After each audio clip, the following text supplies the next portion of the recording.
Filipi pasal yang ketiga, ayat yang ke-13 dan 14. Kita akan baca bersama-sama Filipi pasal 3 ayat 13 dan 14. 1, 2, 3. Saudara-saudara, aku sendiri tidak menganggap bahwa aku telah menang, tetapi ini yang kulakukan, aku melupakan apa yang telah di belakangku dan mengarahkan diri kepada apa yang di hadapanku, dan berlari kepada tujuanku memperoleh hadiah, yaitu panggilan surgawi dari Allah dalam Kristus Yesus.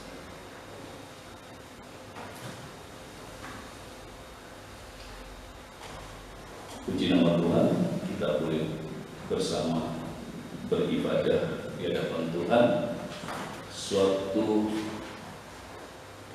yang sangat berbahagia di mana Tuhan berkenan kepada kita. Apa maksud Tuhan kita masih diberi kesempatan untuk hidup? Kalau kita boleh mendengar sebuah berita virus corona Omicron saat ini begitu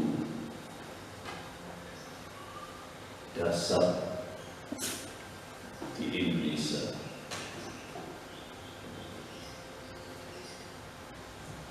Ada yang sembuh, ada yang meninggal.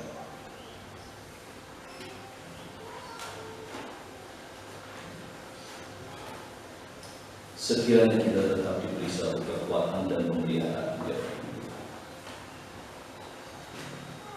masa depan kita milik Tuhan. Yang tidak perlu ditakutkan hidup, yang tidak perlu dikhawatirkan.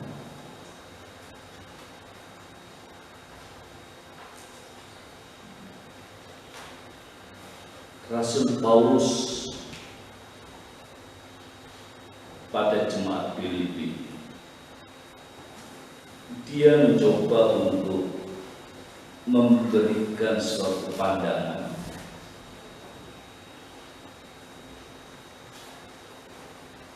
saya memberikan suatu tulisan yang berwarna merah. Di situ di Alkitab kita dituliskan menangkapnya. Pada saat saya mencoba untuk mencari arti yang tepat atau arti yang sama, terdapatlah di dalam Alkitab bahasa Indonesia sehari-hari disebut berhasil merebut hadiah. Tetapi ini yang kulakukan, aku melupakan apa yang telah di belakangku dan mengarahkan diri kepada apa yang di depan, dan berlari kepada tujuan untuk memperoleh hadiah, yaitu panggilan surgawi dari Allah dalam Yesus Kristus. Bapak Ibu Saudara yang kasih dalam Tuhan, kalau kita membaca surat-surat Rasul Paulus, di situ Rasul Paulus pernah menyaksikan dirinya. Dia bukan orang yang baik, dia bukan orang yang layak mendapatkan anugerah. Tetapi dia bersyukur di hadapan Tuhan dalam perjalanannya ke Damsyik, perjalanannya untuk membunuh orang-orang percaya dengan legal, karena dia memegang surat. Dia mempunyai hak untuk melakukan itu, tetapi Tuhan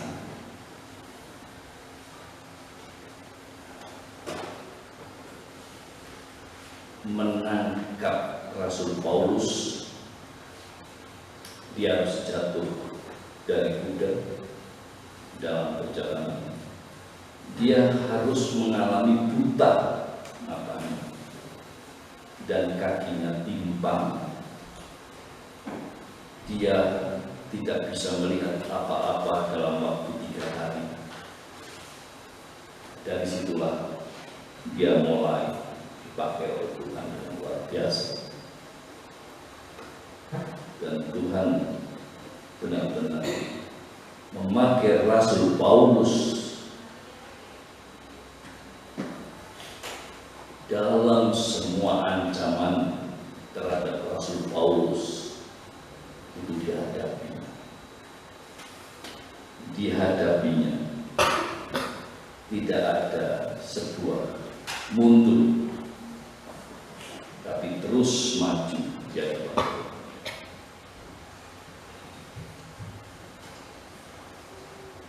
Sebuah ilustrasi yang diberikan oleh Rasul Paulus yaitu berlari.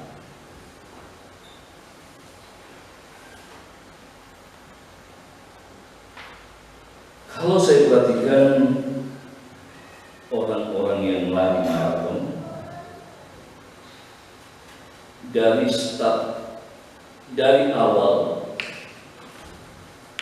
bervariasi. Ada yang lari cepat, ada yang masih jalan, ada yang lari pelan, ada yang lari dengan menoleh ke belakang, menoleh ke samping. Tapi ada yang larinya dengan tenang, dengan santai, tanpa melihat samping kanan, kiri, tanpa melihat belakang. Dia terus lari. Sehingga dia meninggalkan rekan-rekannya satu persatu. Dia tinggalkan satu persatu.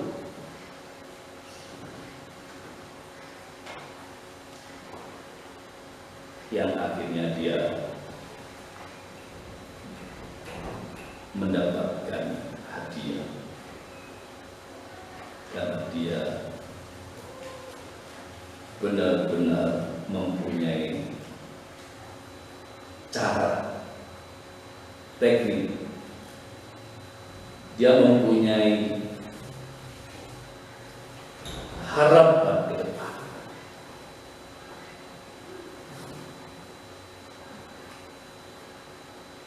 Dia punya pandangan ke depan.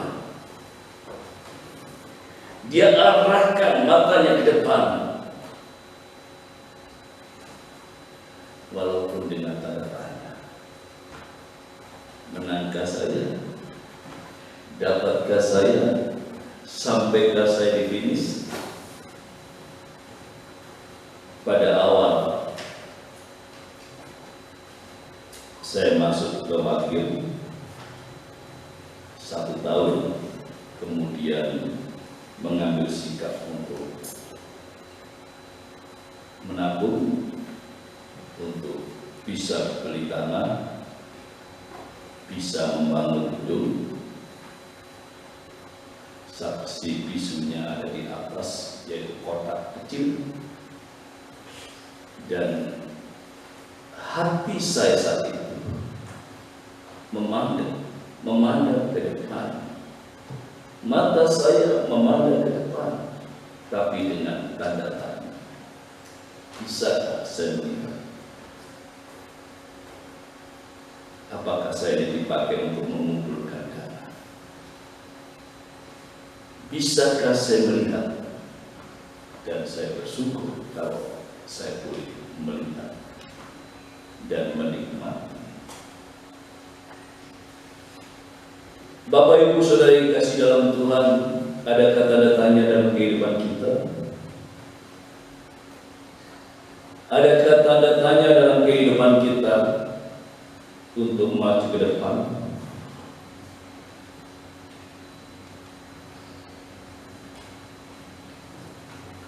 Karena kita tidak pernah tahu apa yang akan terjadi di depan. Kita tidak pernah tahu. Tidak ada orang pun yang tahu. Tidak ada satupun orang tahu. Siapapun manusia. Kalau ada orang berkata tahu, itu hanya kebohongan belaka.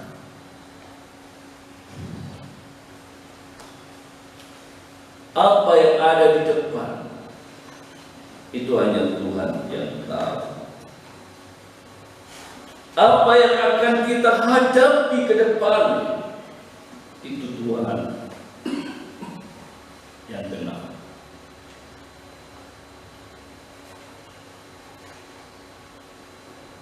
Berlari menuju masa depan. Berlari menuju masa depan.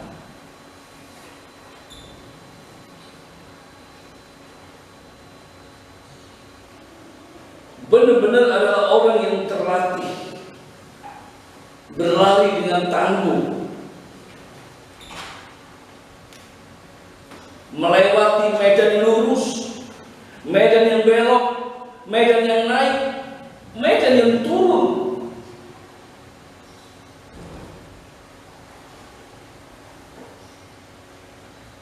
Saya bukan seorang pelari.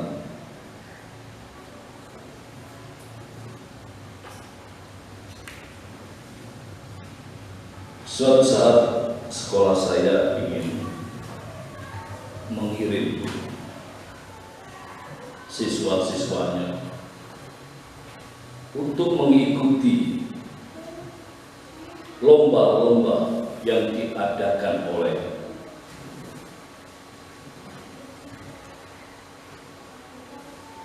Malang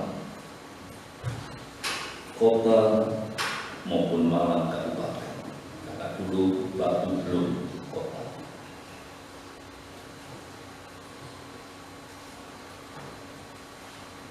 Salah satunya adalah saya yang berusaha begitu.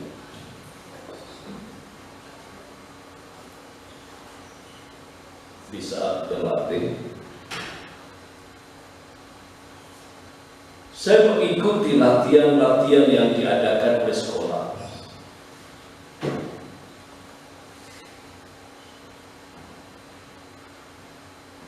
Ternyata semua latihan saya gagal untuk maju, karena saya memang bukan seorang pelari. Saya pikir sederhana, ternyata susah. Kenapa? Karena saya tidak pernah melatih diri untuk lari. Sedangkan mereka semua, teman-teman saya semua, adalah orang-orang yang melatih diri untuk lari. Pagi hari, siang hari, dia berlatih, melatih diri. Jadi pada saat saya bersama-sama teman lari, di tengah jalan saya bilang saya kembali. Karena sudah kehabisan waktu saya.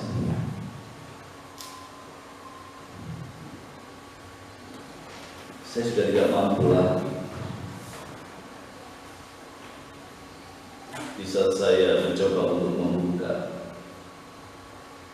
sebuah teknik lari, ada cara-cara bagaimana memulai, bagaimana larinya, bagaimana itu ada. Sehingga tidak sembarangan, lari. Orang yang bisa memenangkan pertandingan adalah orang yang mempunyai teknik dan orang yang benar-benar tangguh.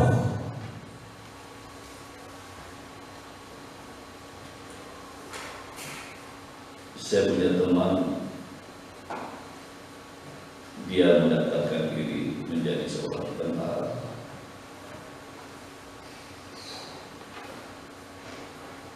Setiap pagi dia lari, setiap sore dia lari untuk masuk menjadi seorang tentara, seorang prajurit, dan layak kalau dia diterima, wajar kalau dia diterima, karena dia lakukan dengan keras. Dia lakukan dengan keras, tidak asal-asal. Tidak separuh-separuh, tapi benar-benar dia berlari, berlatih untuk berlari.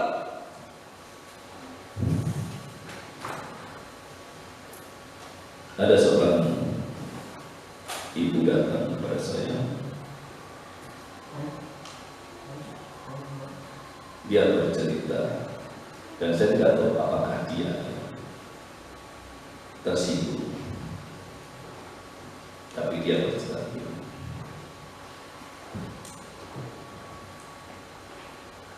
banyak anak Tuhan yang mendengarkan firman Tuhan, ya Pak, ya.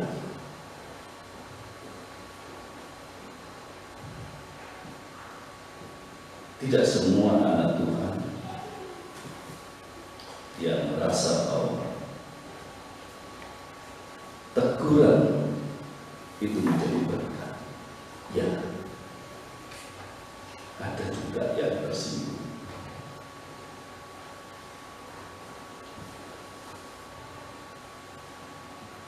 Kalau saya perhatikan begitu, kasihan banget. Ya, kasihan banget kalau mendengar firman Tuhan kemudian tersinggung. Yesaya, Nabi Yesaya, pesan Tuhan kepada Nabi Yesaya, semakin engkau berbicara, maka telinga bangsa itu makin keras. Semakin engkau berbicara, telinga bangsa itu makin keras. Betapa tersinggungnya bangsa-bangsa itu di saat Nabi Yesaya berbicara menyampaikan firman Tuhan.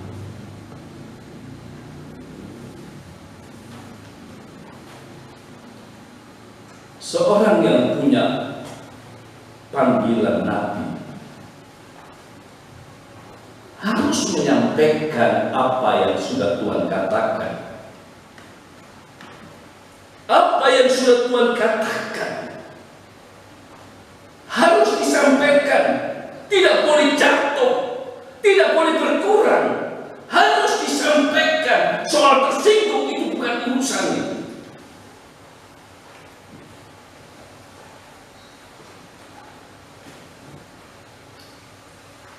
Bapak Ibu Saudara yang kasih dalam Tuhan, ada hamba Tuhan yang punya fungsi sebagai nabi. Ada hamba Tuhan yang punya fungsi sebagai rasul. Ada hamba Tuhan yang berfungsi sebagai imam. Kalau ada hamba Tuhan berfungsi nabi, nggak peduli apa yang disampaikan, mau menyinggung, mau menyakitkan, itu nggak peduli. Kenapa?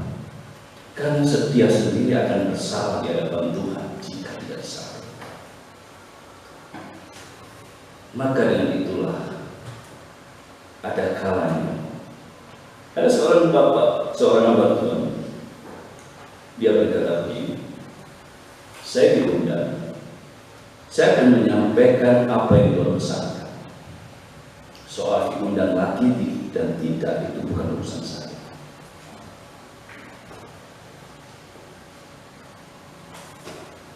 Itulah hamba Tuhan yang benar di hadapan. Sekarang banyak hamba Tuhan yang suka mendengarkan, menyenangkan telinga. Banyak sekali hamba Tuhan yang menjadi badut. Banyak sekali hamba Tuhan yang menampilkan badut-badut. Apakah hal ini yang berkenan di hadapan Tuhan? maka dia tidak berani untuk menyampaikan apa yang Tuhan inginkan.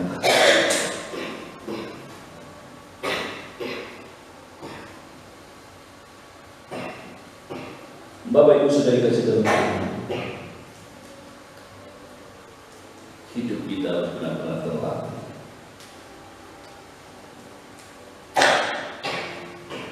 Manusia dilahirkan sebagai manusia lagi.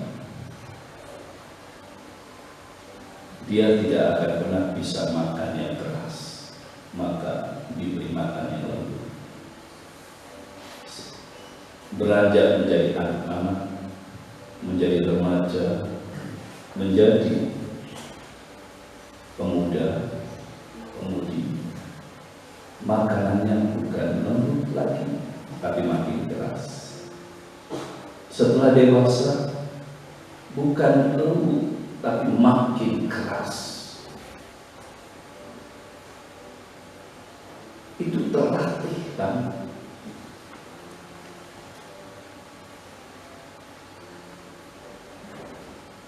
Kalau kita tidak mau makan yang keras,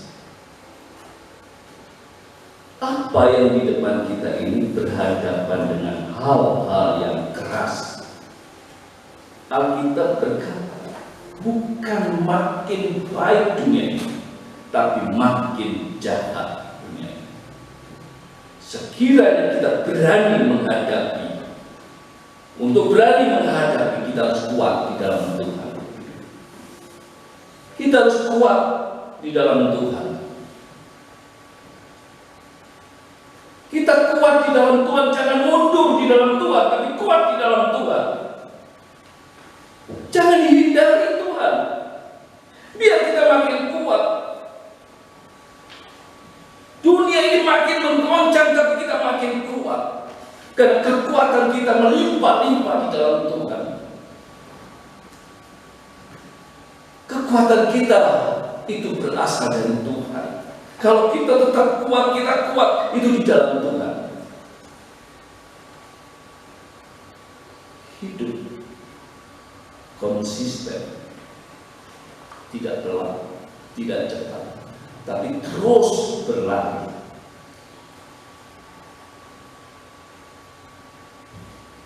Waktu saya baru masuk sekolah teknik pertama, kalau bisa digambarkan SMP, ada seorang yang diundang untuk berlari.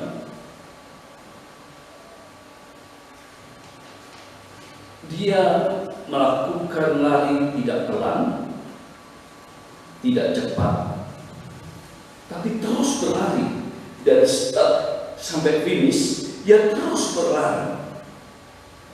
Dia melihat rekan-rekannya di depan, ada yang sudah jalan, ada yang sudah tidak lagi meluruskan, ada yang tidak lagi bisa melakukan apa-apa, tapi dia terus berlari. Walaupun pada saat dia awal lari dia salib, tapi pada saat tertentu di tengah-tengah perjalanan dia bisa lari terus.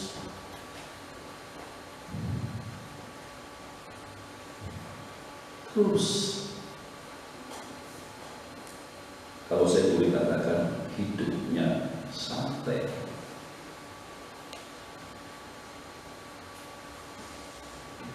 Dunia ini boleh menantang, dunia ini boleh mengecewakan, orang di sekitar kita boleh mengecewakan, orang di depan kita boleh mengecewakan, orang yang kita cintai boleh mengecewakan. Siapapun boleh mengecewakan. Tetapi kita makin dikuatkan iman kita, makin dikuatkan iman kita di dalam Tuhan.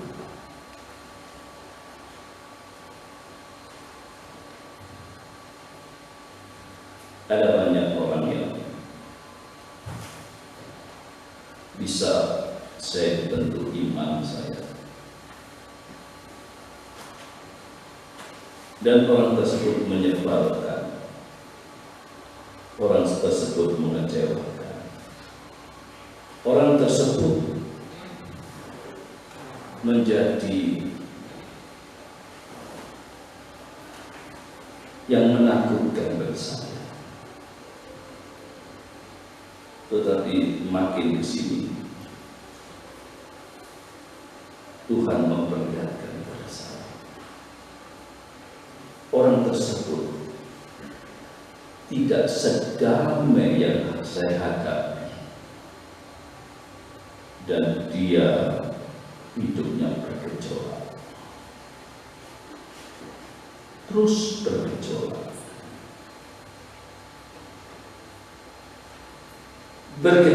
karena kesalahannya sendiri, karena perbuatannya sendiri.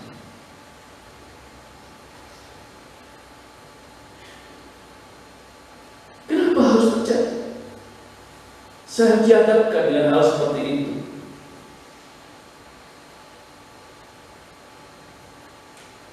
Berlari menuju masa depan. Tuhan kenal, Tuhan tahu, Tuhan melihat kita. Dalam semua perjalanan kita, Tuhan tahu, Tuhan lihat kita, Tuhan pandang kita, yang tidak perlu ditakutkan dalam semua hidup ini.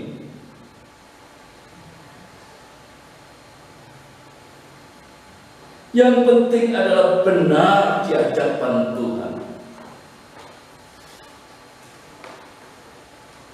Saya dihadapkan dengan seorang yang saya pandang sebagai tokoh dalam kehidupan saya. Saya dihadapkan dengan orang yang bisa, hari ini kamu keluar, hari ini kamu pergi, hari ini kamu angkat koper, hari ini kamu tinggalkan. Saya dihadapkan dengan orang yang seperti itu.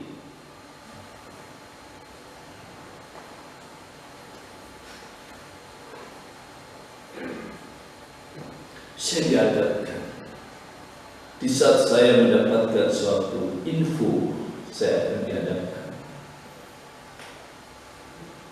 Saya hanya melihat hati saya benar. Hati saya benar. Tuhan tahu, Tuhan kenal. Hati saya benar. Bisa saya merenungkan hati saya benar. Apa yang saya lakukan adalah benar di hadapan Tuhan. Jujur dalam kehidupan saya, maka saya hadapi dia. Saya tidak takut mau diapakan saya. Saya tidak perlu takut mau diapakan saya. Pasti Tuhan punya rencana yang baik. Tuhan punya maksud yang indah di saat saya harus libas. Saya harus berhadapan dengan sesuatu yang tidak menyenangkan. Karena saya tahu Tuhan punya rencana yang indah. Bapak Ibu Saudara kasih dalam Tuhan, hati yang benar itu kita sendiri yang tahu. Hidup benar itu kita sendiri yang tahu. Saya pernah menikmati seorang yang suka bohong dan hidupnya suka bohong, dan dia berbicara, tapi saya merasakan ini gak benar, dan terbukti bahwa dia memang tidak benar.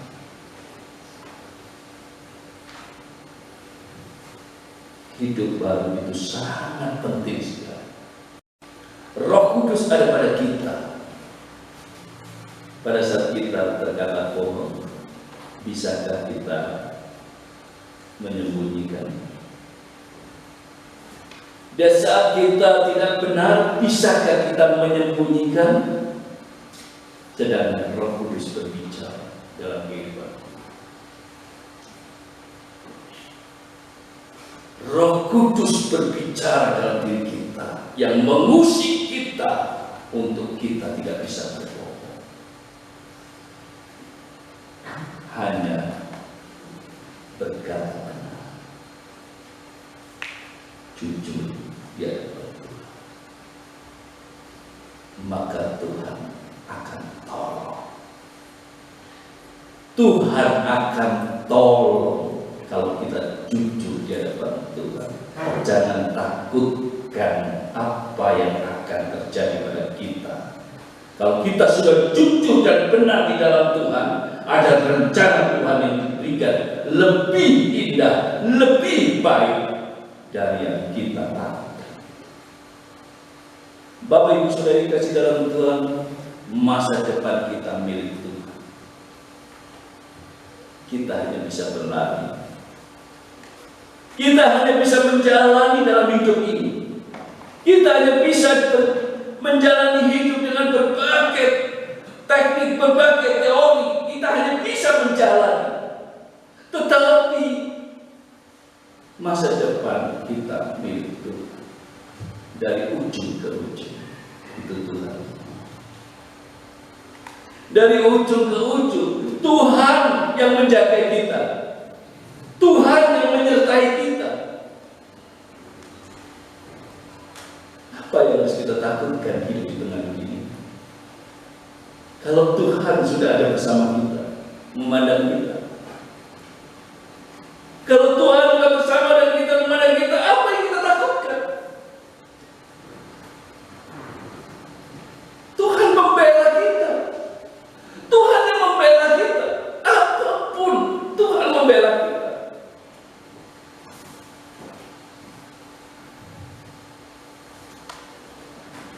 Mari kita baca ayat ini bersama-sama.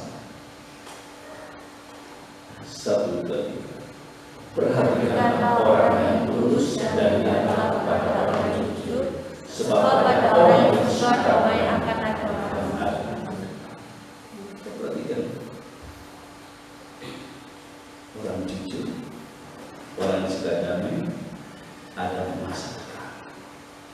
Biarkan orang menyakiti kita. Biarkan. Jangan dilarang, jangan dimusuhi. Orang yang suka damai ada masa depan. Sekiranya hidup kita ada di dalam Tuhan, sekiranya hidup kita bersama dengan Tuhan, dan Tuhan menyertai kita semua sebagai anak-anak, penyertaan Tuhan luar biasa. Penyertaan Tuhan itu sangat luar biasa. Tidak ada yang bisa menembus penyertaan. Sekiranya nama Tuhan ada dalam kehidupan kita. Amin. Mari kita